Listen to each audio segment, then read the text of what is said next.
When the Treasury and the Fed get into this wonderfully non-constructive cycle of printing money and selling short-term debt at the same time and having that short-term debt pay off financial institutions, I'm not sure that we actually have real investment. I think what we have is shifting of accounts. I don't think we actually have investment right now. And I'm not sure that we've had investment since this economic conundrum that we find ourselves in actually got birthed back when Bear Stearns and Credit Suisse ran into some balance sheet problems, a year and a half, almost 2 years ago. So I'm not convinced that people are investing. I think that if we actually look at the fact that the policy about buying treasuries released people from having to evidence collateral 20 months ago, where a buyer could buy with no guarantee they actually had the liquidity to actually make the purchase. And by the way, that was announced. And the media kind of just ignored the fact that what we had just done is said you could be an illiquid buyer of illiquid debt. I'm not sure that there's actually a real investment going on. I'm not sure we actually have something propping up what we think is being propped up. Kind of like I don't think the FDIC, for example, is actually really an insurance corporation. I think it's actually a money laundering facility which actually moves balance sheet ledger accounts around, but fundamentally doesn't actually insure anything. If you look at the liquidity reserve requirements, it's very clear that the FDIC is insolvent against any legitimate insurance standard, against any legitimate assessment of capital adequacy. That doesn't mean that the name of the organization isn't, a deposit insurance corporation. It doesn't mean just because it has that name that that's actually what it does. And as you see, given the fact that now the FDIC is not only backstopping toxic assets, which oddly enough it was required to do anyhow if you think through it. It's not doing anything new because it was backstopping them when they were held by banks. So now that it's backstopping them held by something else, we didn't change anything. But the market says, oh, isn't this great? The balance sheets of banks are improved.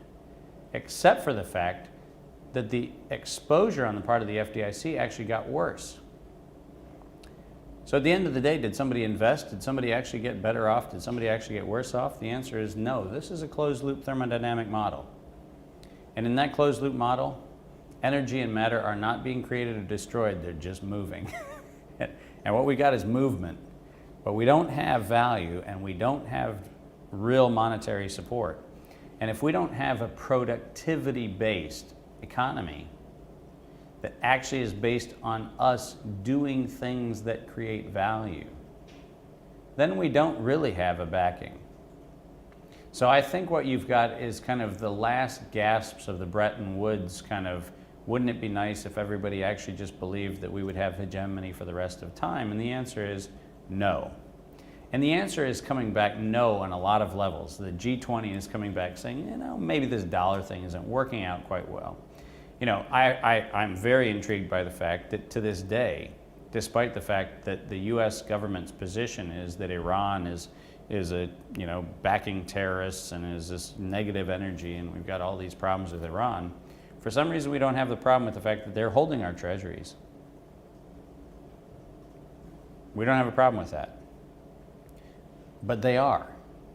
So as long as they're actually the credit card provider and we want to keep spending money at the store, we're okay with playing with them.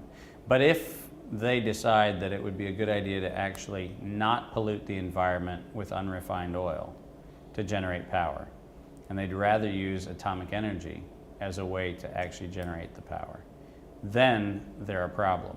Then the Bank Melli, the central bank of Iran, becomes a financier of terrorism.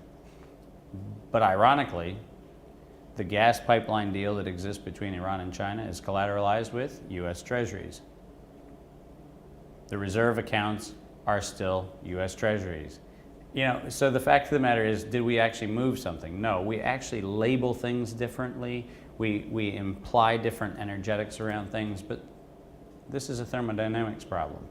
And all we're doing is seeing this wonderful shuffling of the cards, but at the end of the day, there are 52, and right now we're holding too many jokers.